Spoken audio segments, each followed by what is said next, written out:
from one of our audience members who wants to know, what role does anonymity play in believability and deception over social media? Okay, would someone like to respond? Yes. So I'm very interested in bots, and in particular in deceptive bots. And that is one sort of tool that is a very, very powerful tool in sort of abusing public opinion. And because, I mean, the thing that makes it dangerous is that they can be used to create the appearance of consensus, and so that appeals to existing cognitive biases. And that's just one example. Also, they go into exposure issues and confirmation issues and so on and so forth. So it is a very powerful weapon. And interestingly, sometimes Facebook argues, well, we don't have the problem with fake accounts that Twitter has because you have to prove that you're a real person to create an account. And while they still have some problems, but that's not even the issue. Facebook has pages, and Facebook pages are just like Twitter accounts. Anybody can create them. You don't know who's there, so you can claim to be someone else or some other group. And that is a tool that has been used, for example, by Russian trolls.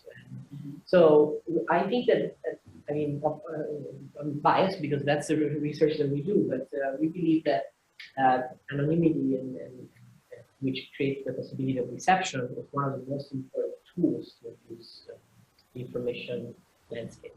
Would somebody else like to respond about anonymity? The role of anonymity. In my research on news portals comments, so these data that I presented were from the anonymous users, because news portals in Lithuania particularly, they care for the users to be able to post anonymously, because so that they can foster, various opinions and points of view. They also have a registered option, but for me, it's interesting to, when I was observing the registered one, I can see that people many times use also very generic names.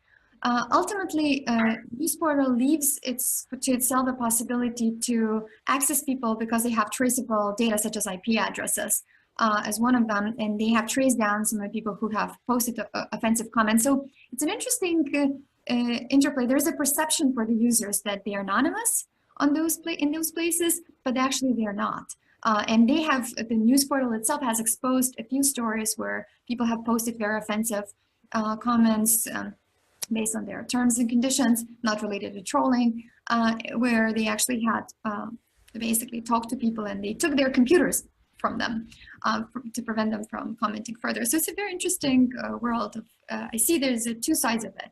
And places like Lithuania, they do encourage anonymous participation regardless of a potential backlash and potential negative comments that could come from those people.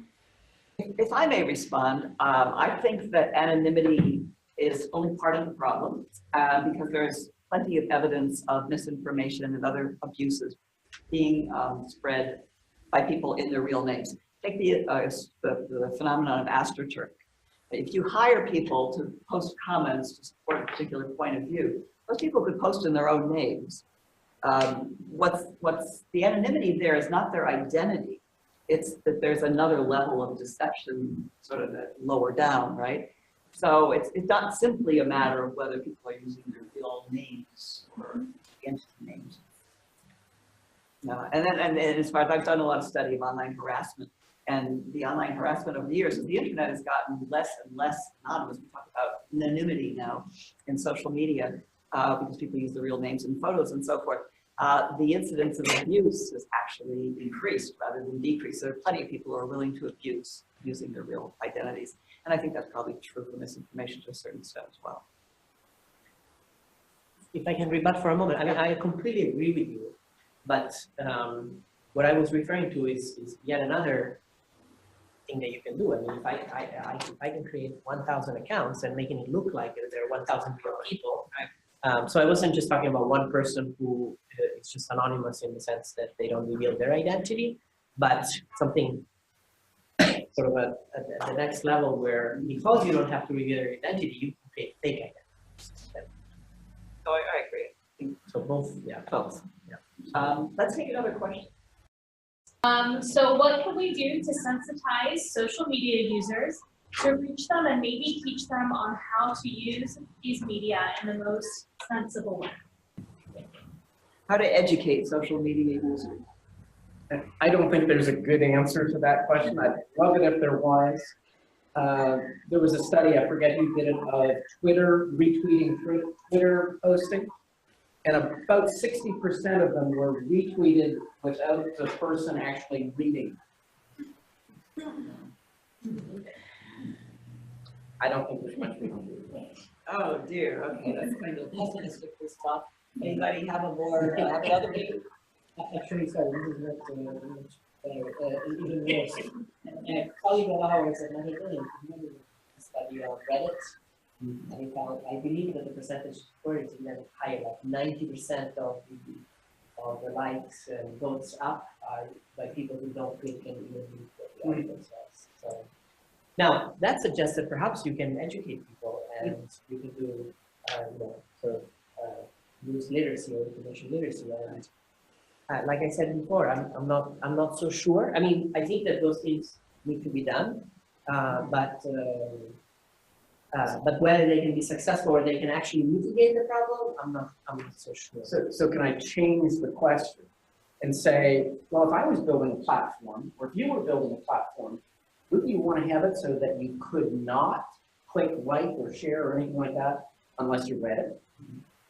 Wouldn't there be simple technology interventions you might build in if you wanted to stop the spread of fake news?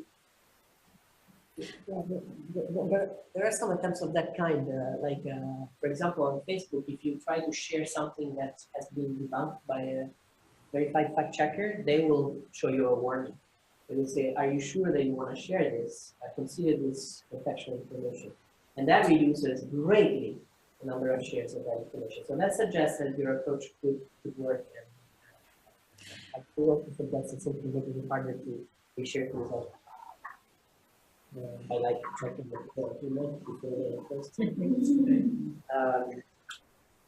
You can make some rules of thumb and give people suggestions on basic stuff like read before you share. That's the obvious one. And another one is like check your emotions. Like if something makes you really, really mad, don't share it. That kind of stuff. That's or wait 24 hours. That advice goes back to the early days of the internet.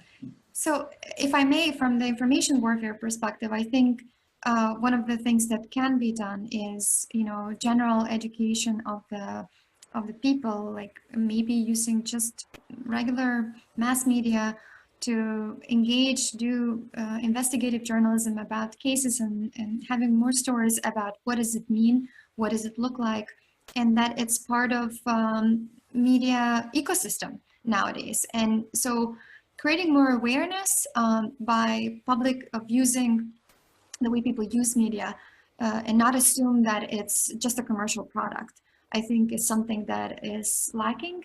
And there are no spaces, neither in our universities nor in schools, to keep up with changing media landscape. So I think emphasizing that element and maybe talking about case studies from other countries, what they've gone through. Like there are a lot of European cases where like Russian interference has been taking place before it happened in the US.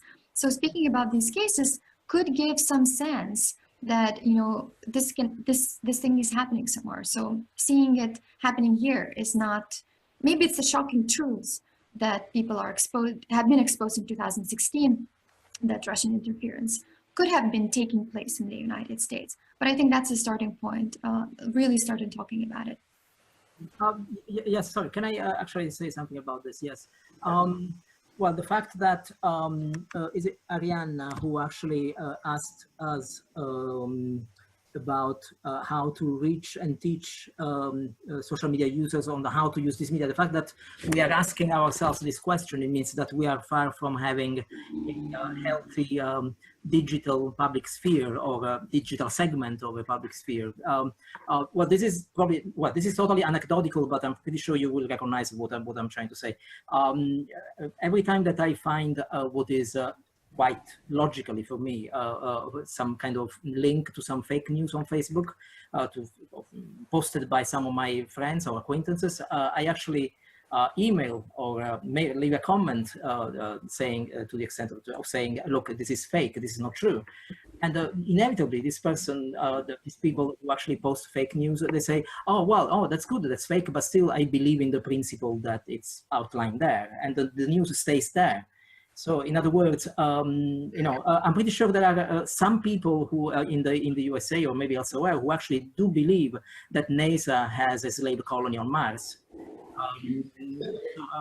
Or the pizza thing in Washington or in New York with Hillary Clinton. I'm pretty sure there are people who believe that. And how do you educate that? It's really an open-ended question, really. And you actually educate that. So there's another sort of a related point that is made by Dina Boyd that I want to put, if I may. And she suggests that the emphasis on critical thinking may backfire. That is, you know, we think of ourselves, you know, if we're careful and we read and we really check information, then we'll be fine. And that may be true, especially for an educated person or an academic who's able to look at a source, and figure out, you know, is this a legitimate source or whatever. But I think for a large swath of the world population, that is not easy at all. So I'll also use an anecdote, if I may, like Max did. I was on a radio show and we were talking about this, and there is a caller who said, you know, great, thank you, the speakers are talking about this information, it's really important. For example, you know, when I had children, the doctors told me to vaccinate them, and I vaccinated them, and now they're adults and they have children. And my daughter was about to vaccinate my grandchild, but now I know I'm a critical thinker. So I did my research, I went to Google, and I found that vaccines are terrible. So I told my daughter not to vaccinate my grandchildren. So here's the perfect case of a person who really genuinely wanted to be a critical thinker, wanted to do the research, wanted to figure out the truth, and yet he found misinformation because, you know, there's plenty of sources of financial interest in fostering misinformation about health and vaccines in particular. And so he fell in that trap. If you look at those, it's really hard to figure out that an article from the Center of Vaccine Information should be discounted, whereas another article from some other site should be trusted. It's really hard for a person to tell the difference. Sometimes the fake ones look more credible in terms of, you know, fancy formatting and so on. So, you know, even things that seem as basic as, you know, education and critical thinking can backfire. Thank you. If I may respond to this, I agree really with Dana Boyd's article on this individual responsibility. That's what she calls this media literacy sort of aspect of it. But at the same time, I think so I'm thinking particularly not about specific facts. I'm thinking about the frameworks of thinking. So in other words, if we are able to expose and discuss about different frameworks, such as that there is a possibility that there is potential influence exercised by governments in the specific contentious questions, like in the Lithuanian case between Russia and Lithuania, for me, it makes much more sense to kind of interpret these data because I grew up in the Soviet Union, and probably I was raised with these dichotomous paradigms where I was exposed to propaganda-based textbooks, and then we were told that it's not we should not take into consideration propaganda.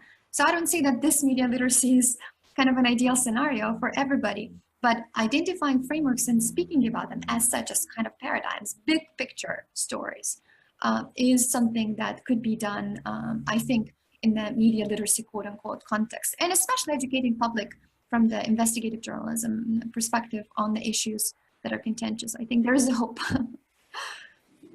Okay, good. Well, I'm glad there is some hope. Thank you all very much. Unfortunately, we're out of time.